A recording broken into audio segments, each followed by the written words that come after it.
అందరూ నమస్కారం. ఈరోజు నైట్ టైము ఖచ్చితంగా ఈ వీడియో అనిపించింది. గెట్ టుగెదర్లు రీసెంట్ టైమ్స్లో ఈ గెట్ టుగెదర్లు ఎంతమందిని మరలా ఫ్రెండ్స్ని చేస్తున్నాయో, ఎంతమందికి మరలా తిరిగి పాత జ్ఞాపకం ఇస్తున్నాయో తెలియట్లేదు. కానీ ఎక్కడో చోట ఆ చిన్నటి పరిచయాలని, ఆ ప్రేమలని మరల చిగురింపజేసి కాపరాలు కూల్చేస్తున్నాయి. ఇదిగో మరల తెలంగాణలో మన పెద్దపల్లి జిల్లా రామగిరి మండలం సింగిరెడ్డిపల్లె అలేఖ్య వంశీ వాళ్ళు ఒకప్పుడు క్లాస్మేట్స్. అప్పుడు కొంచెం ఫ్రెండ్లీగా ప్రేమ కూడా ఉండేవాళ్ళట.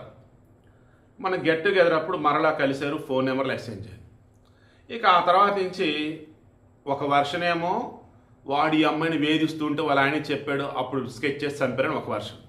ఇంకొక వర్షన్ ఏమో వాళ్ళ ఆవిడతో వీడు వస్తూ పోతూ రిలేషన్స్ ఇల్లీగల్ రిలేషన్, అక్కడ సంబంధాలు అన్నట్టు పాత ప్రేమ మరలా చిగురించి రెగ్యులర్ కలుస్తుంటే అది చూసి తట్టుకోలేక భర్త ఇక వాళ్ళ ఆవిడతో స్కెచ్ చేసి చంపడం అదొకటి. సో 2 వర్షన్స్ నిజాలు ఏంటో వాళ్ళకి తెలియాలి. పోలీసు చెప్తున్న వర్షన్ ఏంటంటే ఇతడిని, ఈ వంశీని ఇక చంపాలని చెప్పేసి అలేఖ్య భర్త నవీన్ డిసైడెడ్. ఎందుకు? ఆ గెట్ టుగెదర్కి వెళ్ళొచ్చిన తర్వాత అలేఖ్య తన భార్య నా వంశీతో ఫోన్లో మాట్లాడుతూ లైక్ ఇలా ఉంది. ఎవరంటే చూసుకున్నాడు, ఇక అర్థమైపోయింది. ఇక అలేఖ్య భర్త నవీను తన ఫ్రెండ్ భాస్కర్ హెల్ప్ తీసుకున్నాడు. ఇక మొన్న లాస్ట్ మంత్ 30వ తారీఖున హైదరాబాద్కి పిలిపించారు. వీళ్ళు అలేఖ్య నవీన్ హైదరాబాద్లో ఉంటారట. హైదరాబాద్కి పిలిపించినప్పుడు ఇక ఈ నవీన్కి వంశీకి బాగా మంతాపించి ఘోరాతఘోరంగా చంపేసి ఇక ఆ తర్వాత బాడీని ఒక కవర్లో పెట్టేసి ఇక అక్కడి నుంచి మంత్ని హైదరాబాద్కి 250 కిలోమీటర్ల దూరం అవుతారు. అక్కడ గాడిదల గూడెం సంథింగ్ ఎల్స్ ఒక పెద్ద లోయ, అక్కడ బాడీని వేసేసారు. ఇక వంశీ వాళ్ళ పేరెంట్స్ ఈ డీటెయిల్ పడి ఏంటని చెప్పేసి డౌట్ వచ్చేసి చివరికి ఇంకా కంప్లైంట్ చేశారు. పోలీసులు వచ్చేసి ఎంక్వైరీ చేసినప్పుడు తను లాస్ట్ ఎవరితో ఫోన్ మాట్లాడి ఏంటన్నప్పుడు అలాగే ఫ్యామిలీతో ఫోన్ సిగ్నల్స్ ఎక్కడ ట్రేస్ అని ఏంటని చూస్తే అలాగే ఫ్యామిలీ చుట్టుపక్కల టవర్ లొకేషన్.